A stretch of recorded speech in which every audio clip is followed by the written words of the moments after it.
In the world of accounting, dealing with bad debt is an unavoidable challenge. When you extend credit to customers, there's always a risk that some won't pay. I remember working for a small manufacturing business when my job as a controller included establishing the company's credit policy and making some collection calls.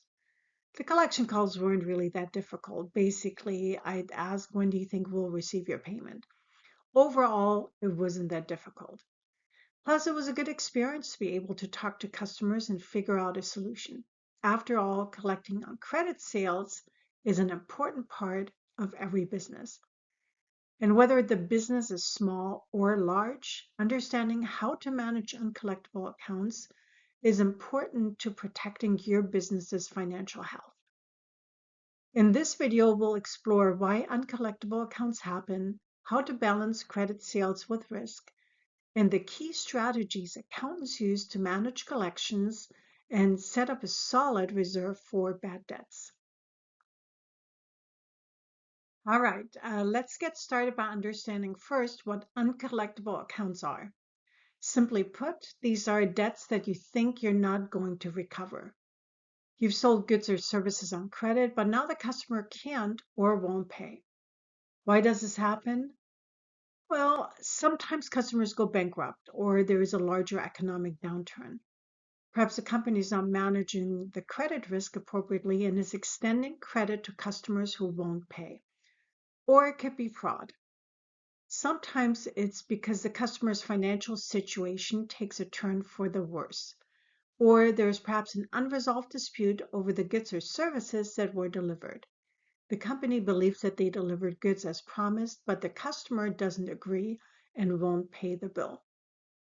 The key takeaway here is that uncollectible accounts are often beyond our control, but we need to plan for them. So what do we do when we know we might not get paid? First, let's talk about the balancing act here that every business has to consider.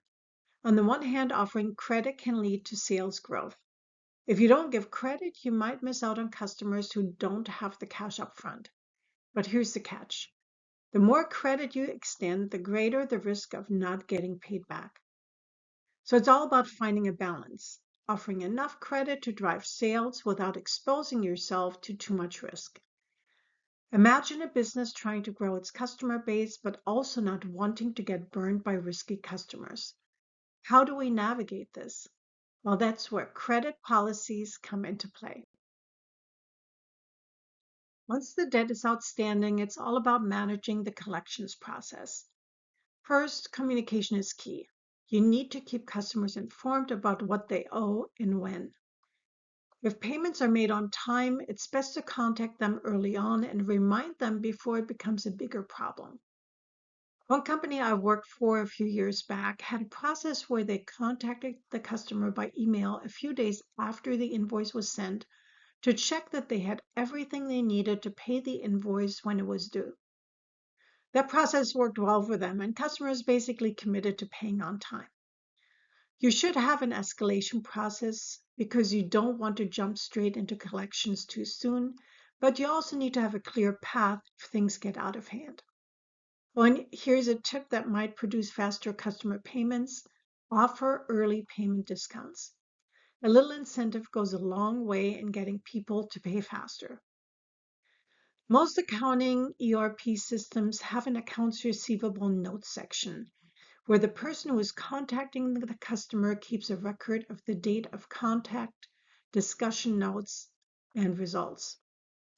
Going back to my days at the small manufacturing company I mentioned before, we used a printout of the accounts receivable aging report and would attach a Post-it with notes about the customer call. It was really easy to just grab the aging from the last week or month and quickly find the notes. Sometimes the old school methods still work well, but I prefer the electronic notes and the ability to put the customer account on hold in the ERP or CRM, with the authorized employees being able to see the notes related to the customers as well, so that everyone is informed and on the same page.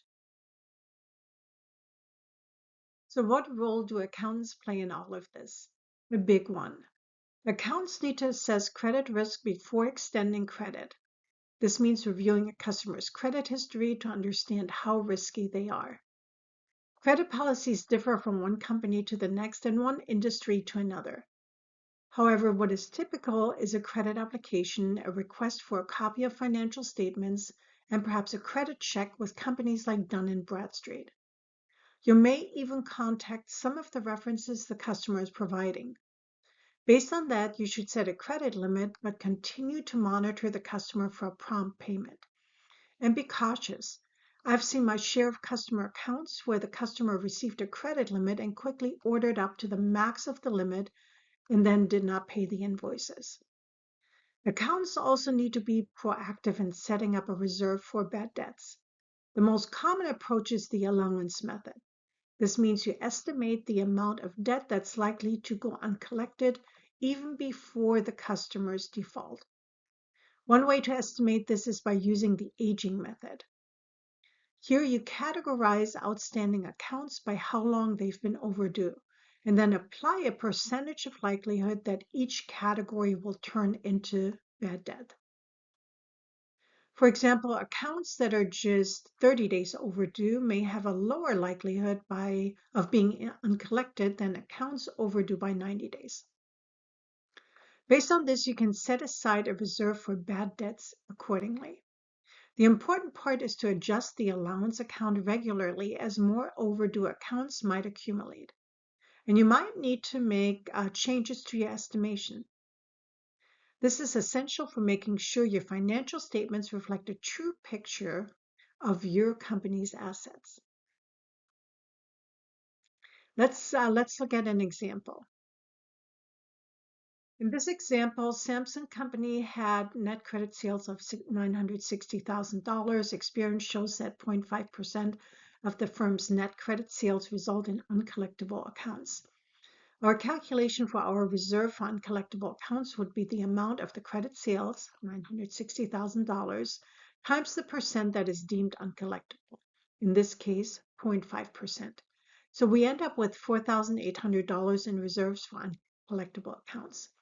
We'd record the journal entry by debiting the uncollectible accounts expense for $4,800 and crediting the allowance for doubtful accounts for $4,800.